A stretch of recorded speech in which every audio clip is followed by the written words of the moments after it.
वक्रतुण्ड महाकाय सूर्यकोटि समप्रभ निर्विघ्नं कुरु मे देव सर्वकार्येषु सर्वदा। जब रात होती है तो हम एक दिया जला लेते हैं और उस रोशनी में खुद को महफूज समझते हैं, मगर उस रोशनी के परे जो अंधेरा है वो अपने अंदर बहुत सारी कहानियां समेटे हुए है और इन्हीं कहानियों को आप तक लेकर आता है। रात के अंधेरे में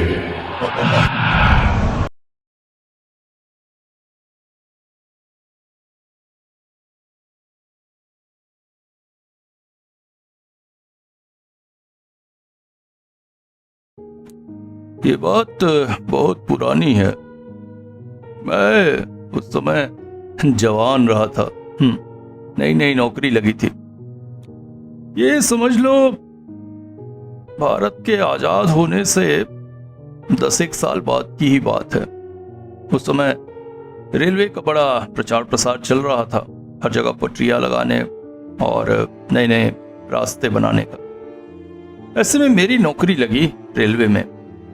मेरा काम था पत्थरपुर गांव के पास से रेलवे पटरियां निकलवाना। मेरे साथ एक और मोहन कृष्ण नाम का लड़का था। हम दोनों को भेजा गया पत्थरपुर गांव जाने और वहां के गांव वालों से बातें करके कुली मजदूर जुगाड़ने, ताकि काम यहाँ पे किया जा सके। फलतः गरीब गांव वालों को भी 4 पैसे की कमाई हो जाती और सरकारी काम भी हो जाता। हम दोनों ट्रेन में निकल पड़े पत्थरपुर गांव की ओर। स्टेशन पर उतरे तो सांझ ढलाई थी। गांव कितनी दूरी है ये हमें ठीक से पता भी नहीं था। हाँ, कोई फेलू नाम का लड़का था, बैलगाड़ी लेकर आने वाला था। अब गांव में उस समय यही तो मुश्किल थी। आज की तरह पक्के रोड थोड़ी होते थे। वैसे ठंड गर्मी में कोई परेशानी नहीं, कच्चे रास्तों पे जा सकते हैं। मुश्किल होती थी बारिश के समय, गाड़ियां रास्ते में फंस जाती, फिर मशक्कत करके बैलगाड़ी निकालो, कुछ देर जाकर फिर फंस जाए। मगर कर क्या सकते, देश विकास के पथ पर बढ़ रहा था। ऐसे में ये सब परेशानियां झेल कर ही आज तक हम पहुंचे हैं। तो स्टेशन पर जब हम उतरे तो वहां देखा फेलू का कोई अता पता नहीं। घंटे भर इंतजार किया, हो सकता है आएगा। धीरे धीरे अंधेरा घिराया। अंधेरा इतना अंधेरा होता है ये हमने उस दिन ही जान। गांव में बत्ती तो थी नहीं, लालटेन जलाकर ही काम होते थे। ऐसे में खुले आसमान के नीचे बड़ा सा स्टेशन और खूब अंधेरा। तुम लोग इमेजिन नहीं कर सकते उस समय क्या स्थिति थी हमारी। आजकल तो छोटे से छोटे स्टेशन में भी लाइट दिख जाती। स्टेशन ना सही, आसपास दूर दूर गांव में घरों में लाइट की उपस्थिति महसूस हो ही जाती है, मगर उस समय बहुत भयंकर अंधेरा था। अब कर क्या सकते। मन तो कर रहा था पैदल ही गांव की तरफ निकल जाए, मगर सामने जो अंधेरा भरा रास्ता था उसमें चल पाने की हिम्मत हम दोनों की नहीं। ऊपर से गांव कितनी दूर है इस बात का भी कोई अंदाजा नहीं था। सोचा स्टेशन मास्टर साहब के कमरे में जाकर रात बिता ली जाए। वहां पहुंचे तो देखा वहां पर भी एक बड़ा सा ताला लटक रहा। अब कर क्या सकते, वहीं बेंच पर दोनों बैठ गए। सवेरे से ट्रेन में निकले थे, पहुंचते पहुंचते शाम हो गई। थकावट के मारे शरीर निढाल हो रहा। मोहन कृष्ण जी तो बेंच पर बैठते ही झूमने लगे। मुझे भी नींद सी आ रही थी, पर इतने बड़े सुनसान भरे स्टेशन में ऊपर से दूर से जब सियारों और भेड़ियों की आवाज आ रही हो, नींद आती है क्या? ऊपर से मच्छरों ने तो तांडव मचा रखा था। मैंने देखा मोहन कृष्ण बिल्कुल निढाल सा हुआ गिर ही जाता। तुरंत ही उसे पकड़कर बेंच पर लिटाकर उसका पांव पर कर दिया और उसका सामान सिर के नीचे रख दिया। भाई साहब तो खुर्राटे ले रहे थे। मैं भी पास ही की बेंच पर लेट गया। गर्मी के दिन थे, खुले में रात बिताने में खास परेशानी नहीं थी और हल्की हल्की हवा भी बह रही। थकान की वजह से कब मुझे नींद आ गई पता नहीं चला। कितने घंटे सोया ये भी पता नहीं। नींद खुली तो देखा सामने ट्रेन खड़ी। इतनी रात गए ट्रेन इस पटरी पर आती है ये मुझे तो ज्ञात नहीं था। उठकर बैठ गया। देखा स्टेशन पर लोगों की भीड़ भाड़ है ट्रेन में चढ़ने के लिए। अरे मगर जब मैं सोया था तब तो ये वीरान सन्नाटा भरा स्टेशन था। हाँ, हो सकता है ट्रेन पकड़ने के लिए आसपास के गांव से आए हों। मैं उठकर टहलता हुआ उनके पास चला गया। वो लोग आपस में बातें करने में मशगूल थे। मेरी तरफ जैसे उन्होंने देखा ही नहीं, मैं वहां था ही नहीं। एक से पूछा भी, भैया ये कौन सी ट्रेन है? मगर कोई जवाब नहीं। तभी ट्रेन ने विसिल दे दी। वो लोग दौड़कर ट्रेन में चढ़ गए। पर अगले ही पल जो हुआ वो मुझे आश्चर्यचकित कर गया। अब तक जो लोग मेरी तरफ देख भी नहीं रहे थे, मेरी बातें सुन भी नहीं रहे थे, ट्रेन के अंदर से मुझे पुकार रहे थे, आ जाओ, आ जाओ, आ जाओ। और उस बुलावे में एक अजीब सा आकर्षण था। मैं जैसे खिंचा चला जा रहा था उस ट्रेन की तरफ। ट्रेन कहाँ जाएगी, कौन सी ट्रेन है, मुझे कुछ पता नहीं, पर मैं सीढ़ियों से होकर ट्रेन पर चढ़ने लगा। तभी अचानक एक जोरदार झटका मुझे लगा और मैं स्टेशन के कड़े फर्श पर धड़ाम से गिर पड़ा। नजरें उधर की तो अंधेरे में एक छोटे कद का इंसान खड़ा दिखा। ट्रेन धड़धड़ाती हुई चल पड़ी और अंधेरे में विलीन हो गई। तभी आवाज आई, कहाँ जा रहे थे मरने के लिए, हैं? जानते नहीं हो ये मौत की ट्रेन है। अभी अगर मैं नहीं आता तो मर जाते। भूत बनकर अनंत काल तक समय चक्र में फंसे रहते। मैंने गौर से उसकी तरफ देखना चाहा। तब मुझे समझ में आया वो छोटे कद का इंसान नहीं है, बल्कि एक कुबड़ा इंसान है जिसकी पीठ झुकी हुई है और पीठ पर एक बड़ा सा कुबड़ है, जिसकी वजह से उसकी हाइट छोटी लग रही। मगर जो भी था मुझे इस तरह से क्यों खींचा? जाओ, चुपचाप जाकर लेट जाओ और फिर दोबारा इस तरह की कोई भी हरकत मत करना, समझ गए? अच्छा, यहाँ गांव कितनी दूरी पर है? गांव बहुत दूर है, सवेरे चले जाना, अभी कहीं नहीं जाना है। यहाँ तो स्टेशन मास्टर भी नहीं। हाँ, वो डरते हैं इसलिए जल्दी बंद करके चले जाते हैं। एक खलासी है लोगों को सावधान करने के लिए, मगर कमीना कहीं कोंटे में दारू पी के पड़ा होगा, होश में रहेगा तो ना सावधान करेगा। तुम जाओ, बेंच पर लेट जाओ, कहकर वो अंधेरे की तरफ चल दिया। मैंने उससे पूछा, आपका नाम क्या है? मेरा नाम बाबू है, फिर कभी मुलाकात होगी, कहते कहते अंधेरे में वो विलीन हो गया। जो कुछ हुआ था मुझे कुछ समझ नहीं आ रहा था। मैं बेंच में जाकर लेट गया, पानी से थोड़ा हाथ मुंह धो लिया, फिर नींद आ गई। नींद खुली सुबह मोहन कृष्ण के पुकारे पर, अरे उठो उठो उठो, वो फेलू आ गया है, बैलगाड़ी आ गई है, चलो चलो चलो। मैं उठ बैठा। रात में जो कुछ हुआ था ऐसा लगा सपना देखा था। बैलगाड़ी में बैठे फेलू ने कहा, बाबू माफ करिएगा, रात हो गई थी इस वजह से मैं नहीं आया। रात हो गई थी नहीं आया का मतलब क्या है? हम लोग को स्टेशन में मच्छर की काट खिलवा दी। असली में रात होने के बाद ना कोई भी स्टेशन की तरफ आता नहीं है। क्यों, ऐसी क्या बात है? हम दोनों चौंक पड़े। असली में इस स्टेशन में ना मौत की ट्रेन आती है और जो भी उसे देख ले उसकी तरफ सम्मोहित हो जाता है। इस वजह से मैं नहीं आया।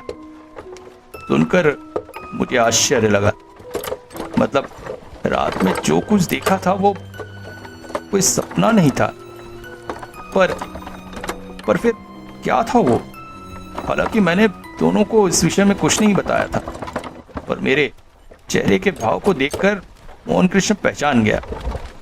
वो बोला, क्या हुआ भाई, तुम इतने डरे क्यों दिख रहे हो? कुछ नहीं, असली में थकावट है ना। बाबू, आप लोग फालतू में ही यहाँ आए हैं। यहाँ के गांव वाले किसी काम के नहीं है। हस्ती में ये मौत की ट्रेन का डर गांव वालों को बहुत डरा रहा है, इसलिए आधे से ज्यादा गांव वाले तो गांव छोड़कर चले गए हैं। अब हम जैसे कुछ मजबूर लोग हैं जिनको कहीं जाने का जगह नहीं है, तो यहीं पड़े हैं, आँख कान सब बंद करके। ऐसे में ये लोग काम नहीं करेंगे। सुनकर हम लोग थोड़ा निराश हुए। पर आप चिंता मत करिए, आसपास के गांव वालों को पैसे देंगे तो वो आ जाएंगे, काम आपका हो जाएगा। ऐसे आप लोगों को भी जो स्कूल में ठहरा रहे हैं, उसमें भी अब बच्चे नहीं पढ़ते हैं। इतने कम बच्चों में कोई स्कूल कहाँ चले। इस मौत की ट्रेन ने गांव को उजाड़ कर रख दिया है। सब कुछ सुनकर मैं आश्चर्यचकित था। मोहन कृष्ण की समझ में कुछ भी नहीं आ रहा था, पर मैं मनी मन बहुत डरा हुआ था। वहां पहुंचे तो स्कूल का एक बड़े से कमरे में दरी बिछाकर हमारे सोने की व्यवस्था की गई। पास के ही घर से भोजन का प्रबंध, दोपहर का खाना वहीं से आ गया था। खाना खाकर मैं कुछ देर सोने चला गया और तभी मैंने सपना देखा। सपने में मैंने फिर से खुद को स्टेशन पर पाया। स्टेशन के उस घने अंधेरे में वही कुबड़ा व्यक्ति खड़ा था। मुझे देखकर बोल रहा था, "एरा गए बाबू, मना किया था ना यहाँ आने।" और अगले ही पल जो मैंने देखा वो मुझे सिहरन दिलाने के लिए बहुत था। मैंने देखा कुबड़े की पीठ में उसका कुबड़ धीरे धीरे आकृति बदल रहा है, और आकृति बदलते हुए वो एक छोटी बच्ची के आकार में बदल गया, जिसके चेहरा नहीं है, मगर हाँ हाथ पांव स्पष्ट दिख रहा है। और वो उसकी पीठ से उतरकर हवा में उड़ती सी हुई मेरी तरफ बढ़ी चली आ रही। अचानक ही उसके वो दो हाथ मेरे गर्दन पर, तभी मेरे चेहरे पर पानी के छींटे पड़े। चौंक कर आंख खोला तो देखा मोहन कृष्ण मेरे पास है। मुझसे बोला, क्या हुआ, कोई सपना देख रहे थे क्या? हाँ, बहुत बहुत भयानक सपना था।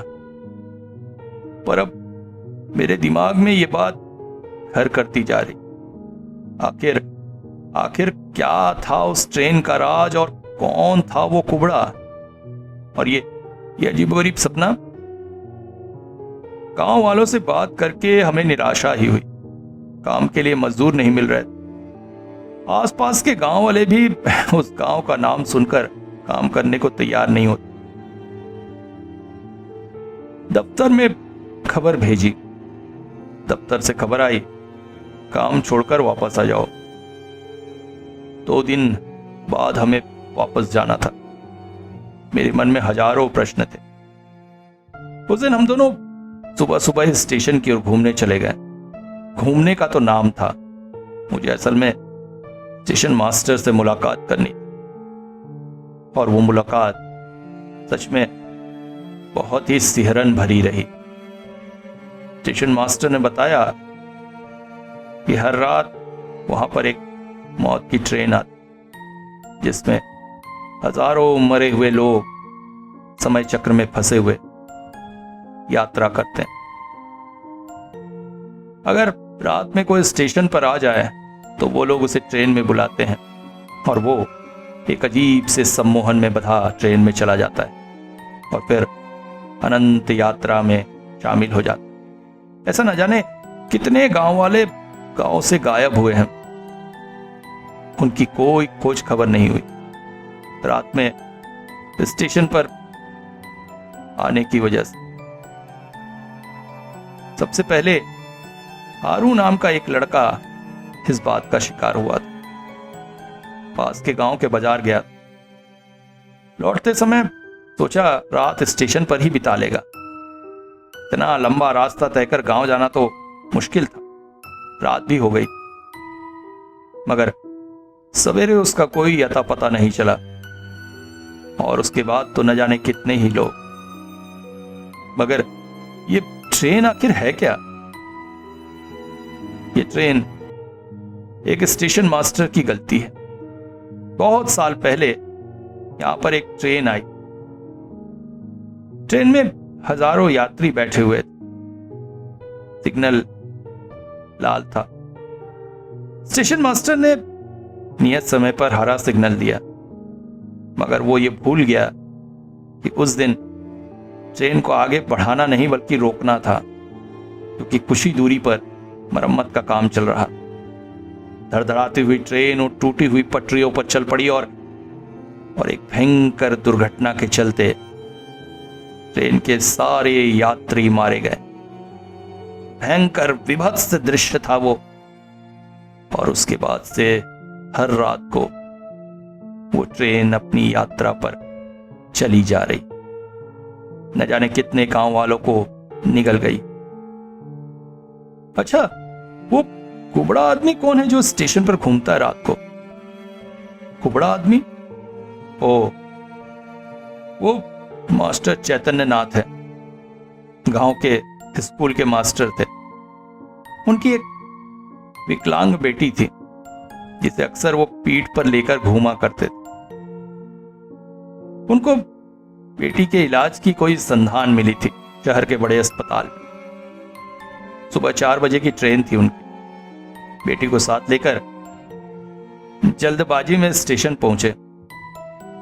घड़ी देखना भूल गए और 4 बजे की ट्रेन समझकर 3 बजे वाले उस ट्रेन में बेटी के साथ चढ़ गए और शामिल हो गए उन अनंत यात्रियों में। कहते हैं आज भी उनकी और उनकी बेटी की आत्मा स्टेशन पर घूमती है, और अगर कोई उस ट्रेन में जाता है तो उसे बचाती है। कई लोगों ने इस बात का प्रमाण भी दिया है और उसे देखा भी है।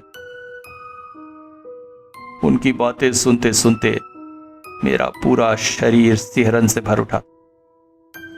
तो मुझे बचाने वाले मास्टर साहब थे, और वो उनकी कुबड़ नहीं बल्कि उनकी विकलांग बेटी थी। पर उस सपने का क्या मतलब? उन्होंने तो मेरी जान बचाई थी, फिर ऐसा भयानक सपना मैंने क्यों देखा? कमरे में लौटने के बाद मोहन कृष्ण की भी हालत खराब थी। मुझसे बोल पड़ा, मुझे तो विश्वास ही नहीं हो रहा ऐसा होता है।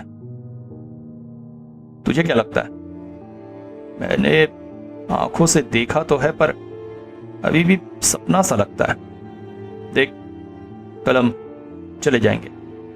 तो फिर आज की रात क्या? आज की रात चल स्टेशन चलते, अपनी आंखों से उस ट्रेन को देखेंगे, और तो दोनों साथ रहेंगे तो चिंता क्या बात। हो सकता है मास्टर जी से भी मुलाकात हो जाए, या फिर यह भी हो सकता है कि कुछ हो ही ना, इन गांव वालों का डर साबित हो। कम से कम जाते जाते इन गांव वालों को सबक तो सिखा जाएंगे कि उनकी मूर्खता और उनका डर है। सही कह रहा है तू। मैंने भी मन में हिम्मत की, और उस रात हम दोनों फिर से स्टेशन पर पहुंच गए। काफी रात तक मच्छरों के बीच जागते रहे। परेशान होकर मोहन कृष्ण बोला, चल यार, कुछ नहीं आने वाला। हम स्टेशन के दरवाजे तक पहुंचे ही थे। लंबी ट्रेन की विसल और तेज रोशनी दूर से आती दिखी, और कुछ ही पलों में धड़धड़ाती हुई ट्रेन हमारे सामने आकर रुकी। और आश्चर्यजनक तौर पर जैसे जमीन फोड़कर बहुत सारे लोग स्टेशन पर उपस्थित हो गए। सब उस ट्रेन पर चढ़ने की जल्दबाजी में थे। तभी अचानक मैंने देखा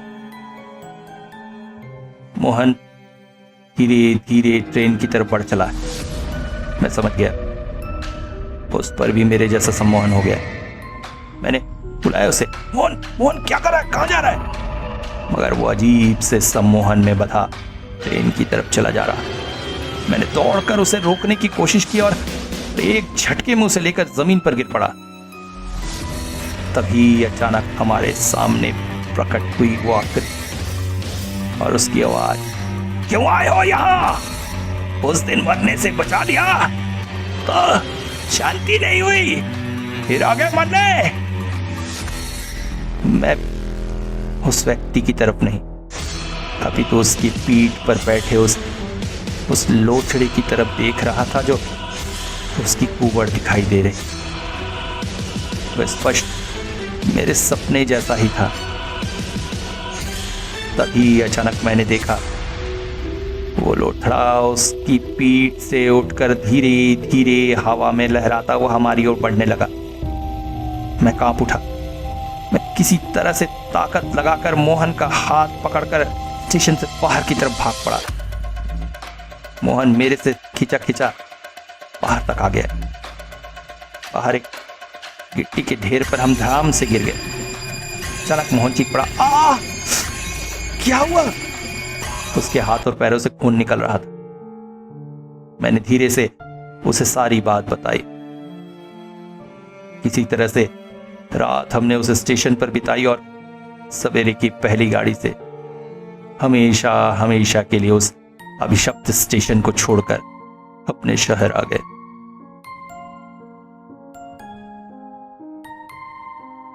देखो तो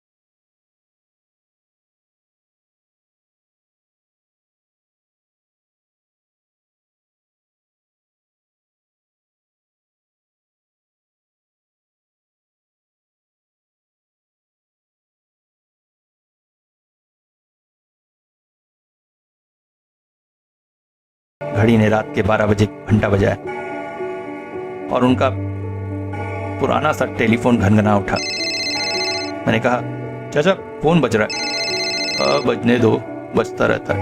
अरे आप रिसीव क्यों नहीं कर रहे? ये फोन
टॉर्च उसे कैसे दिख गई?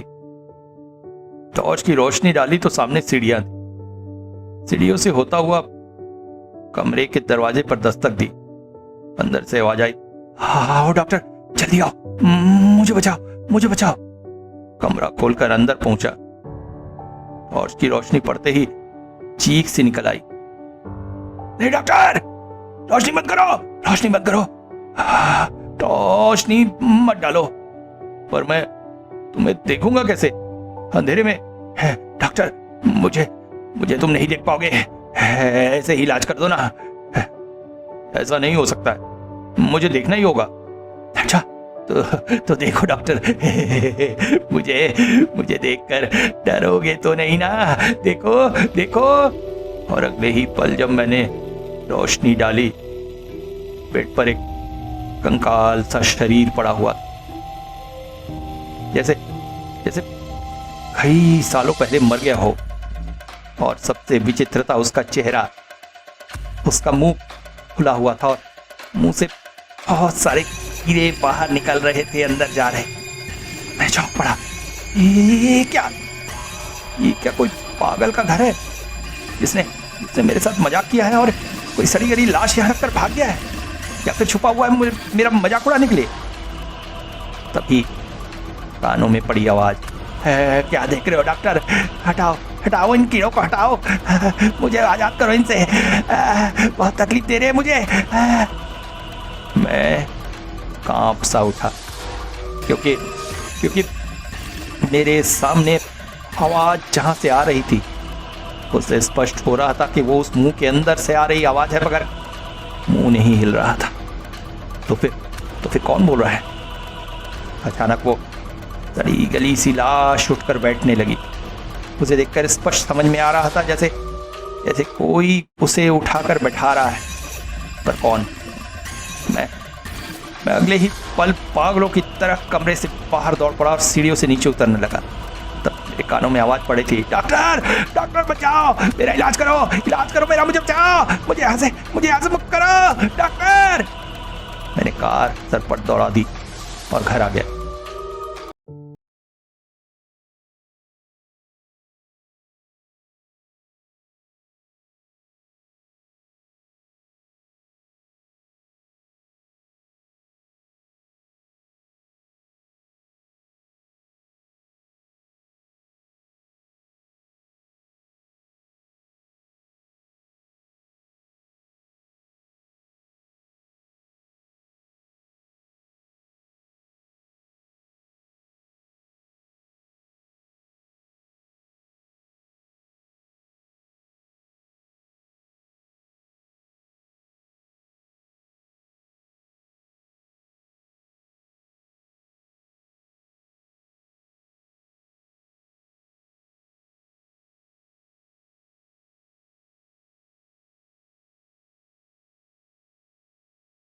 रोगी का फोन आता है और मैं कभी फोन नहीं उठाता।